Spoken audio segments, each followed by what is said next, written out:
Wonderful topic for today's meeting. I appear to be a calm person, but often beneath my smooth demeanor in Toastmasters meetings lies an endless to-do list, complete with check-off boxes. I liken myself to the proverbial duck that is calm on the surface of the water, but is paddling like hell underneath. I like structure and predictability, and my brothers think I'm pretty uptight. Even though my life here in Tennessee is not as hectic as it was when I worked 2 jobs in California, I never know when my unpredictable parents will surprise me with a sudden task and I have to pivot. I sometimes find myself with my shoulders hunched without noticing, or I realize I haven't taken a deep breath in a while, and I have to remind myself to relax. My husband Bob and I went to the central coast of California to celebrate our recent 25th wedding anniversary. You may remember from my previous speeches that we enjoy wine tasting. We wanted to revisit some of our favorite wineries, as well as discover new ones. It was our first real vacation in a long time, and while we had some idea of where we wanted to go, it was refreshing to stumble upon some happy accidents during our travels. I wondered how I had ever traveled without the benefit of GPS, and was thankful for the verbal navigation down the country roads, allowing me to keep my eyes on the road. We started our day at Opolo Vineyards, which we had visited in 2007 for our 10th anniversary, and enjoyed tasting the sparkling wines inside the cool barrel room. My friends Jim and Eric had once gifted me an incredible bottle of Petit Verdot from the Shale Oak Winery, so we next set out to find it on Oakdale Road.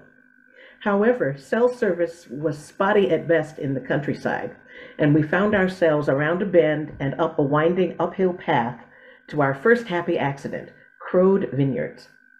I remarked to Bob as we passed the vineyards that there was reflective tinsel tied to the end of each of the vines, which we surmised correctly to be a deterrent for birds. It was a Tuesday afternoon, and I noticed the New Zealand flag and Kiwi references in the parking lot. There were no cars there, but the sign said open, so we walked into the tasting room. No one was initially inside, and after a moment, the friendly pourer, and it turned out winemaker, cheerfully emerged. As we were the only guests, Martin invited us into the wine club room, where we could sit in comfortable chairs and enjoy his delicious wines and jazz collection. Martin told us that his vineyard had the distinction of being entirely dry farmed, irrigated only by the scant rainwater and dew for the past 12 years.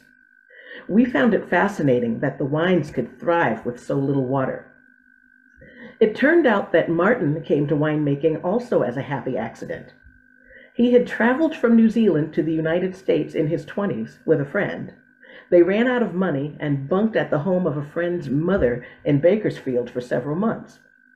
He eventually married, built a business, and he sold the business 30 years later.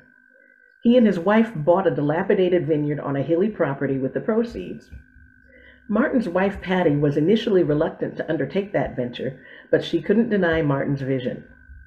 He collaborated with a neighbor to salvage the vineyard and learned how to make wine, and their first batch of Zinfandel received 90 points from wine critic Robert Parker.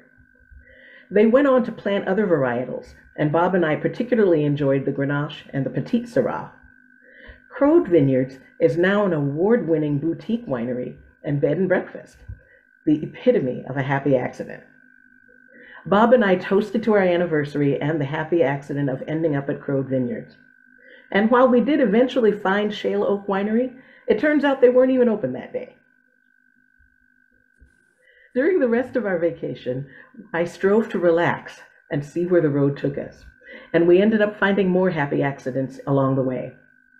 While looking for the Rancho Sisquoc Winery, we found the Riverbench Winery, located in an east-west mountain range where the Pacific breezes are drawn inland to cool the grapes. While looking for the Andrew Murray Winery, we found the Tres Hermanas Winery, which was pouring 10-year-old wines with complex flavors, and we bought a whole case of Barbera for a very reasonable price.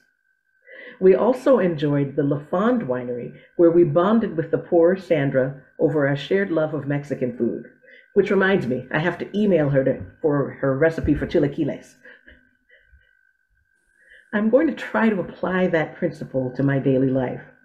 Enjoying the happy accidents in life can help me to decrease my stress level and achieve the equanimity that often eludes me. Thank you.